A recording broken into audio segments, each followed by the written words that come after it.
Welcome to Fusionverse, a show where we talk about anime, TV shows, movies, and games.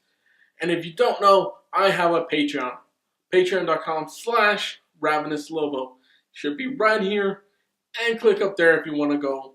And well, check out all the rewards and tiers. If you have suggestions for tiers, go ahead and leave a comment down below or wherever you like.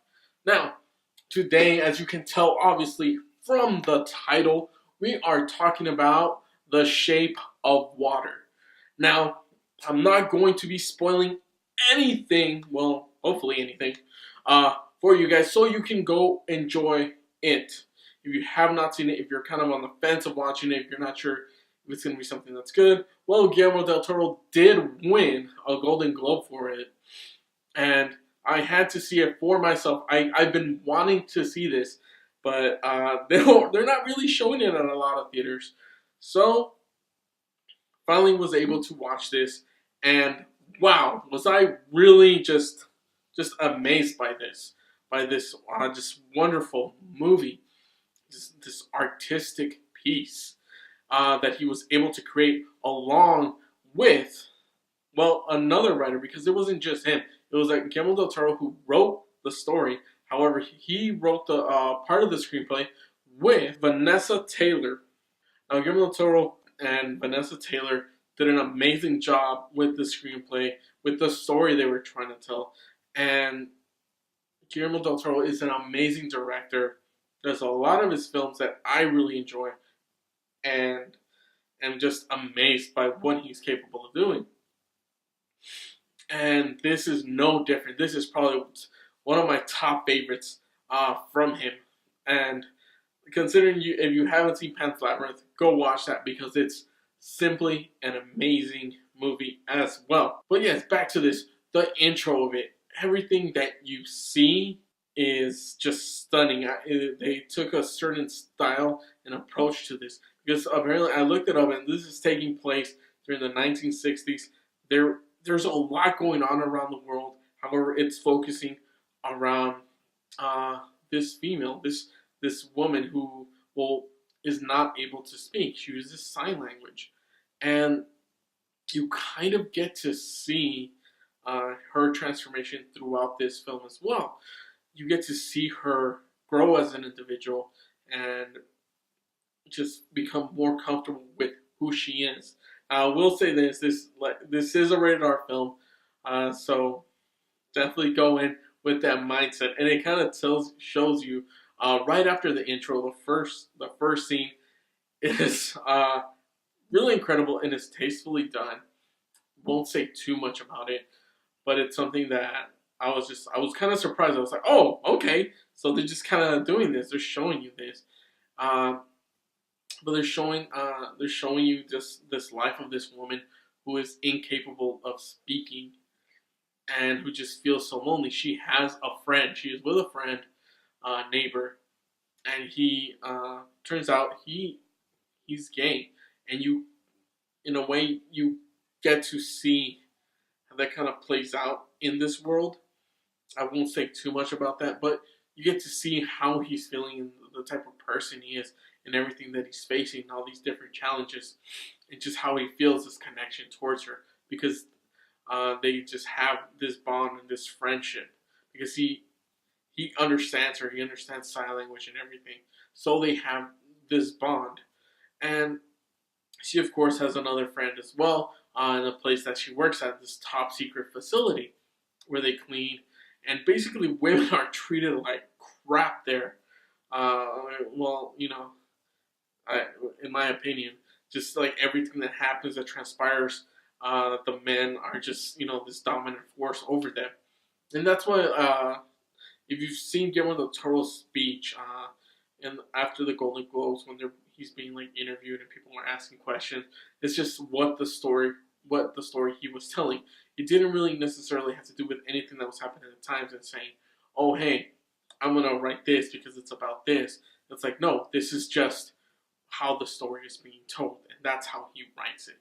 This is the path that it takes. He doesn't want to put any other influences from any other things. It's like, this is the story he wants to tell. And if it goes in that direction, and that just so happens to be what's happening in the world, then that's just what it is. It's just there.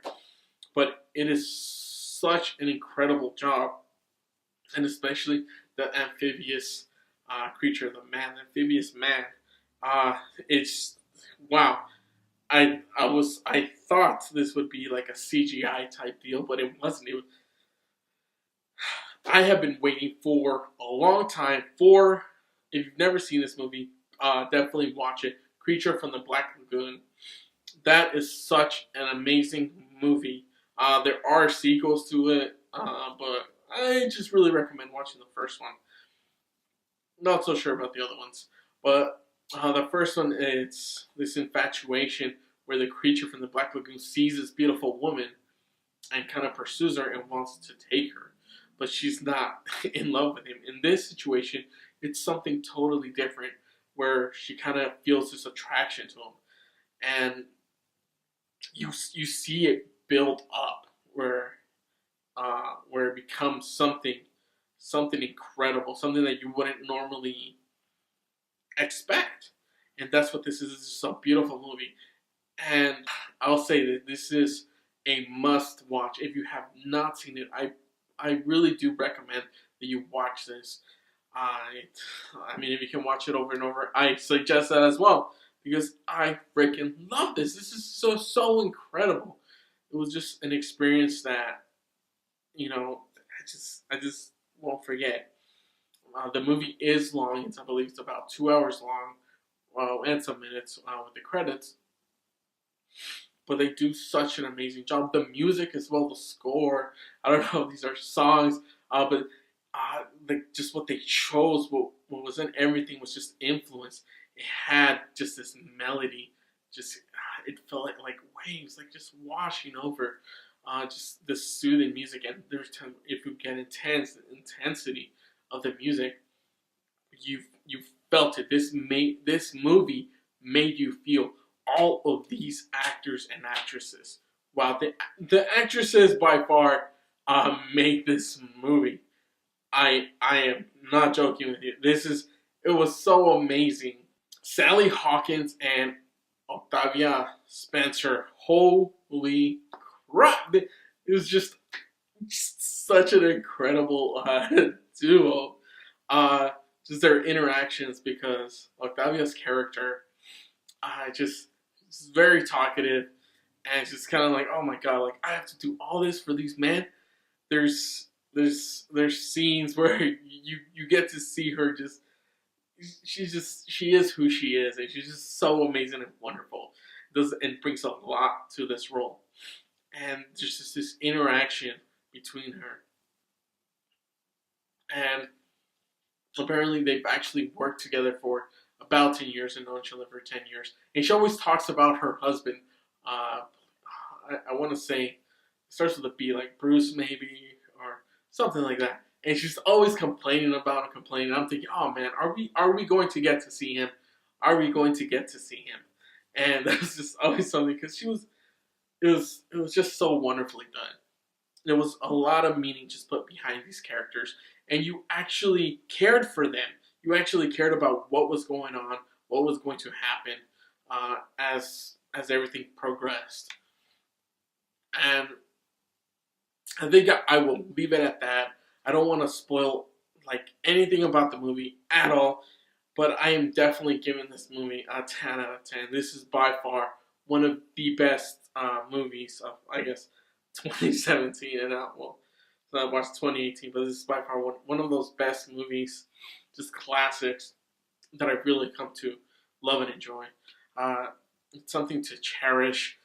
It's something to actually look at one another and say, okay, there may be things that we are, that make us different, but we're the same.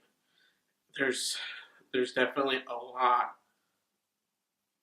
that happens throughout it where it kind of relates of how also people see things. There are negative things in the world. Whenever someone's watching something and something negative is happening, you choose. Do I want to watch this or do I want to, change the channel to something else, to something just more positive and things like that. And we make those decisions, and you kind of get to see those decisions just appear through this movie, and it's really amazing, man. I would hope, I'd pray that I would get to make such a movie like that. There's always time. There's still time. So thank you all so much for watching. I really do appreciate it. Don't forget to like, comment, share, and subscribe. If you want to do just one of those things, just subscribe. It really means a lot to me. It'll help keep this going. And yeah, it'll keep my hopes up and stuff. So thank you all so much. To visit my Patreon, check out the rewards. Checking it out is free. Just check it out. If you like it, think about it. If not, then okay, let me know what you would want in those tiers for prizes or rewards, anything like that. But yeah, subscribe there. For more videos, click there. And until then, I will see you guys on another episode of Fusionverse. And until then, take care.